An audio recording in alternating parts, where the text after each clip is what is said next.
isang payapang kaharian, may mag-asawang Don Fernando at Doña Valeriana at may 3 silang anak, si Don Juan, Don Pedro at Don Diego. Para sa dalagang walang kasing ganda, amoy roses ang nalim. Kaibig-ibig, ina naming nasa langit, liwanaging yaring isip, nang sa leon di mahinis. Ako'y isang hamak lamang, taong lupa ang katawan, mahina ang kaisipan at maulap ang pananaw, malimit na makagawa ng hakbang na pasaliwa. Ang tumpak mong hinanasa, kung mayari ay pahidwa, labis yaring pangangamba, nang lumayag na ng mag-isa. Baka kung mapalaot na, ay mamamangkay di makaya. Kaya inang kadakilaan, ako'y inyong paknubayan, nang mawasto ang salaysay, nitong kakathaing buhay.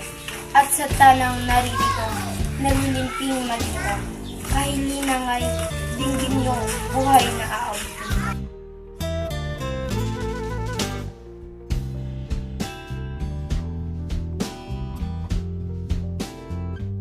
Maganda ang pangalan na Eterna. Pag narinig mo kumanta sa sakit ay di ginawa.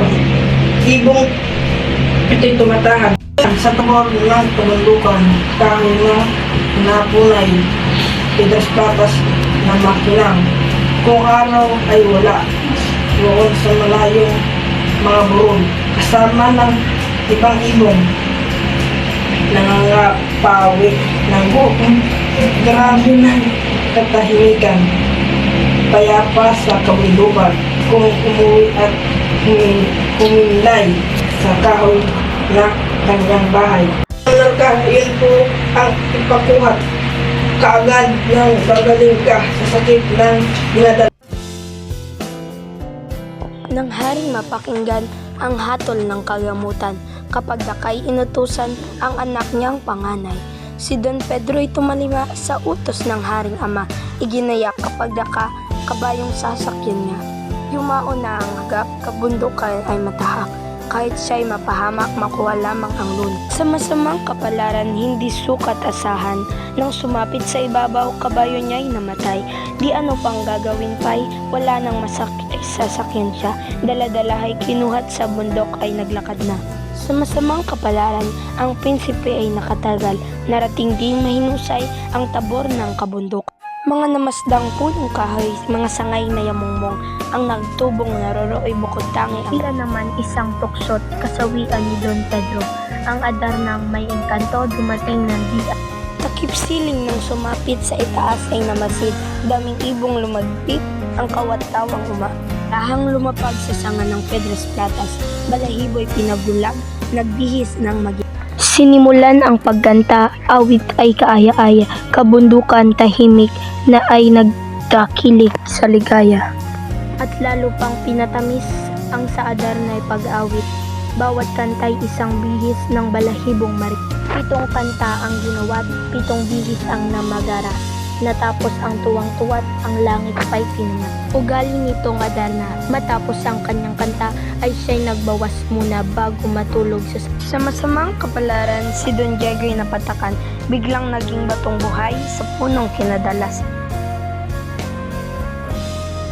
Wala na nga si Don Pedro sa tabor ay naging bato, at sa di pagdating nito ang birban ay nagulo. Wala si Don Pedro? Wala yung hotel. Oo, nawawala na rin kapatid. Ako ang susunod na nakita yung Adarna. Don Diego ay inatasang hanapin ang naparawal. Ang prinsipe ay di sumuway at noon di nagpaal. Niya ay pinagmalas ang puno ng Pedras Platas. Dahot sangay kumikintab, kinto pati ugat. Sa upoy di nagtagalan ang prinsipe ay naghihintay. Ibong Adarna dumatal mula sa malayong bayan. Nang makapayagpag na ang itong ibong Adarna, sinimula ng pagkapitong awit, bawat isa balahibo'y iniiba at may kanya-kanyang ganda sa titingin sa dayuma. Matapos ang pagkokoplas, ang Adarna ay nagbawas. Si Don Diego ay nasa tapat, inabot ng mga patak.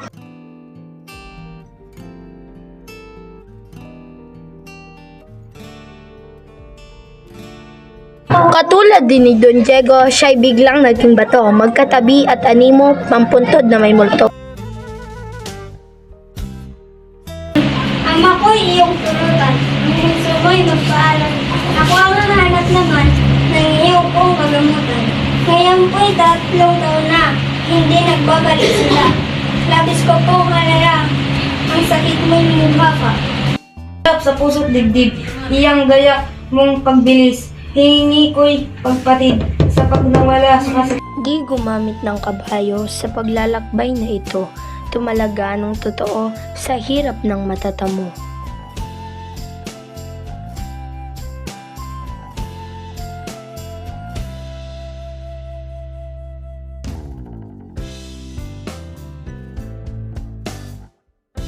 Huwag ka kung may baong kayong dala. Ako po ay imasan na. Huwag na ng Diyos magdalita sa may lonos. Kung sa sakit ko'y matubos, ako na may maglilingkod. Si Don Juan sa dampang kanyang natanaw pag tao po ay dinungaw ng ermitanyong may bahay. Inanyayahang pumanhik, maya-maya pa'y nainig. Ermitanyo ay kay bait, kay Don Juan may pag-ibig. At na po ay binata ng dahilan sa darna. Ibong matamis kakanta, naluna sa aking ama. Dunuan iyong hanap mo'y paghihirap mong totoo. Ang adar na may engkanto na wala pang tumatalo. Itong awit na maganda, tutiro na iba't ibang balahibo, itsurang lalabas ng Adarna.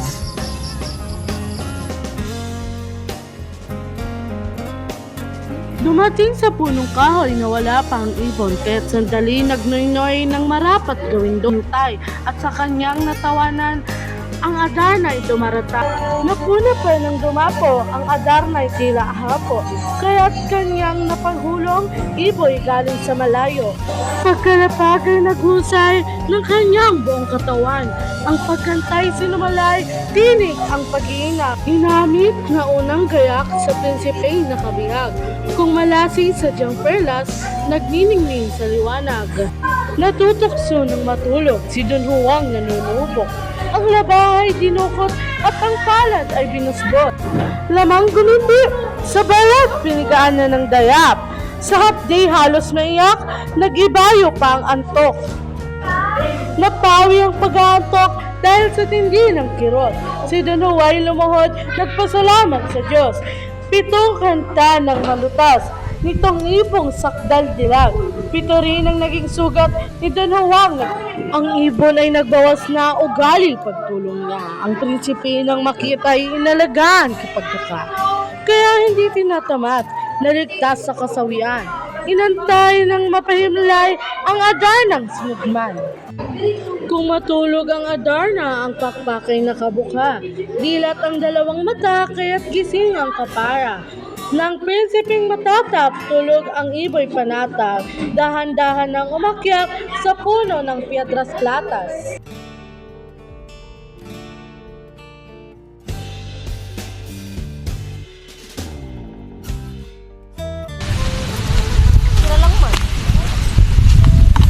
Kunin ang banga at punin ito ng tubig. Buhusan ng 2 bato.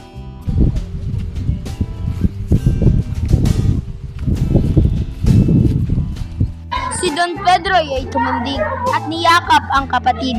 Pagkadakop sa dibdib, akap pa sila'y nanagis. Isinunod si Don Diego na nang muli maging tao. Di mawari itong mundo kung ang dati o muna.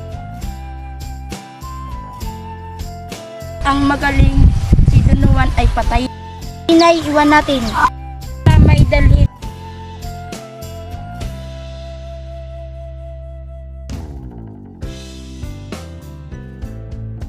Nang makita ang gulapay nat, halos hindi huminga. Hawlat ibon at kinuha, nagsiuwi sa Berbanya.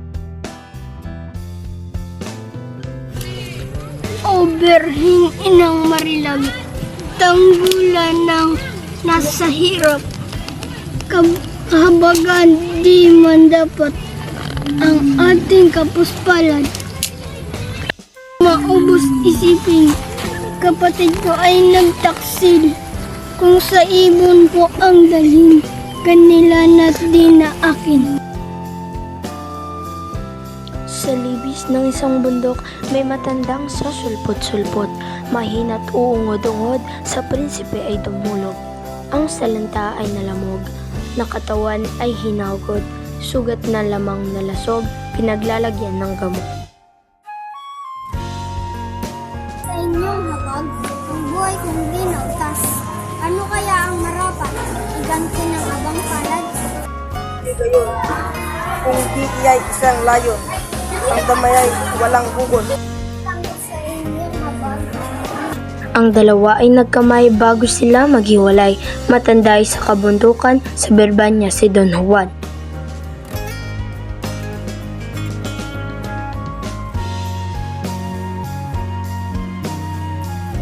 Sa palasyo nung sumapit, tuwa ng inay tigib, sindak naman di malirip ang sa dalawang kapatid. Ito baga ang adarna. Naitanong sa dalawa, Kung ito nga'y ano ba't napagkapangit pala niya? magkakayoy ang Adana na mayagpag sa hula, balahibong pangit niya, hinilanlan ng maganda. Ang iyong bunsong anak, nagtiis ng madlang hirap, kamatayan ay hinamak, sa utos mo ay tumupad. Yung anak mong dalawa, inutusan nangahuna, kabiguan ang nakuha, kapwa naging bato sila. Sila nga'y binusan lamang ng tubig na merong lalang, nang mabasay ng abuhay at sa bato'y nagsilitaw. Ang nagturo nitong tubig ay ermitanyong mabait, nahabag sa kahibig ng bunso mong inibig. Hari o kung alamin, si Don Juan nagtistig, alad niya ay hiwain, ng gabing ako'y hulihin. Tusang ito'y tinis, nang dahil sa kaniyang nais, nang taglay mo pong sakit, ay huwag pang pakalawin. Nang pawis silang tatlo, Lalo siyang nanggilas at ng puso ay nabihag, nang tamaan ng malas si Doña Juan ng Marilag. Huwag nawang may maglilo. Sa apoy ng kainggitan nitong anak mong panganay, nagbuko ng kataksilan, napatayin si Don Juan. Nasansalang pagpatay, ngunit sila'y nagpulungan, nang malayo'y may kindatang pabala ng kasawian.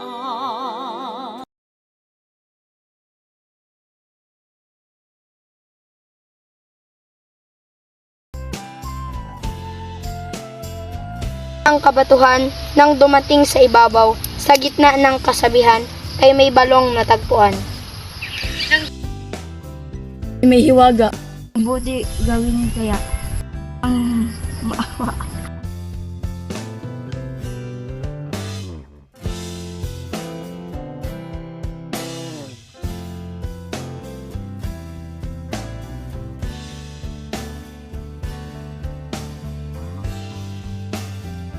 Sa pagsamong anong lungkot, si Don Juan nakaluhod. Ang prinsipeng maalindog ay tinablan ng pag-irog. Ang aking panganib, sa akin ay hinigit ng maligtas sa Lipat isang saglit ng masayang pananaig. Ang higante ay narinig sa higdan sa lupa. Ang higante ay bulagta. Sa kaganap na natuwa, si Doña Juana ang mukha. aking sinta. Kung may mga alis ka kang dito ay naiwan pa akong bunso kong si Leonora. Ang irog may pangamba. Ang pagsundo mo sa kanya, may takilig kay Leonora, ang serpienteng Palamara. Ang mga aksyon din, sa ngalan ko ay sabihin siya ay pari ko ngayon din, at ibig kong kausap. Mapanganib ang iyong buhay. Sa sepyetik kong matapang walang salang mamamatay. Masaklap na mapatay ng kalamas sa akin ng gugat, hirap matawin sa iyong inat. Prinsesa, galit mo ay magbawa. Kung ako ba ay nagkasala, ito'y dahil sa pagsinta. Ibig kong malaman kung paano mo natuklasan itong lihim kong tahanan sa liblib kong kabundukan. Dumating na ang serpienteng kay Leonora may katili. Kakilakilawot ang laki umungol ng mabuti. Ang dalawa ay naglaban, nagtagpo sa kapwa-tapang, subalit sa katiksilahan na mayanisip sila ay naglakad ng papauwi sa Bebanya. Saka lang naalalang may naiwan. Ito'y maghintay, bali aking babalikan kung kunin ko ang iwan. Ngunit laking kataksilan ng kapatid na panganay, lubin na ang tangan-tangan sa pinat. Sunungin, Leonora ay akin. Si Don Juan din, kasal din kay Don Juan ay butili.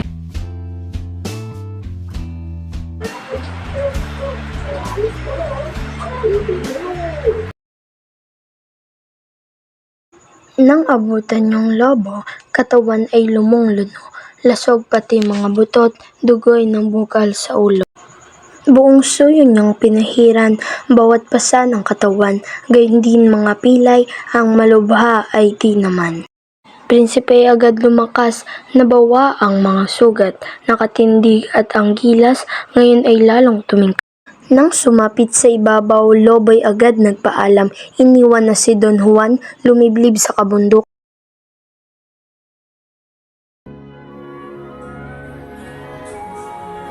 Pagkasikod aking buhay, lunas nitong dusat umbay. Ano't di ka dumaratal, ikaw kaya'y napasaan. Pag-asa ko aking giliw, buhay ka at darating din. Darating ka't hahanguin, si Leonora sa hilahin.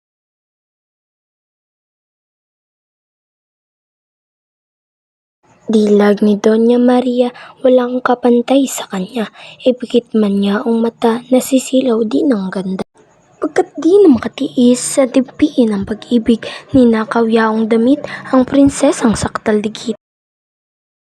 Ng mga batong nag-aasay, hindi na'y taong tunay, mga taong nakarasal. Nang iaataas, tanggapin mo aking yan. Hindi ikaw ang tutupad, kundi ako'y panunahan. Sa ngalan ng katarungan, kami ngayon ay ni Doña Maria Hirang. Nagpasyang si Don Pedro at si Leonora, pagkaisahin kasabay na si Don Juan at Doña Maria.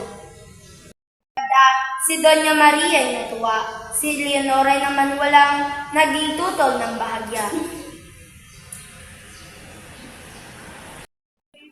Ang hangad ni Don Fernando na ang korona at setro'y isalin sa haring bago. Maria ay nagkusang magpauna na nagsabing bayaan ng si Don Pedro ang magmana. Si Don Juan aniya sa kanyang biyanan. Kami po ay hinihintay sa kay amang kaharian. Ni Don Pedro nagputong sa Arobispo. Ibinigay pati Skiro at naghari na sa reyno.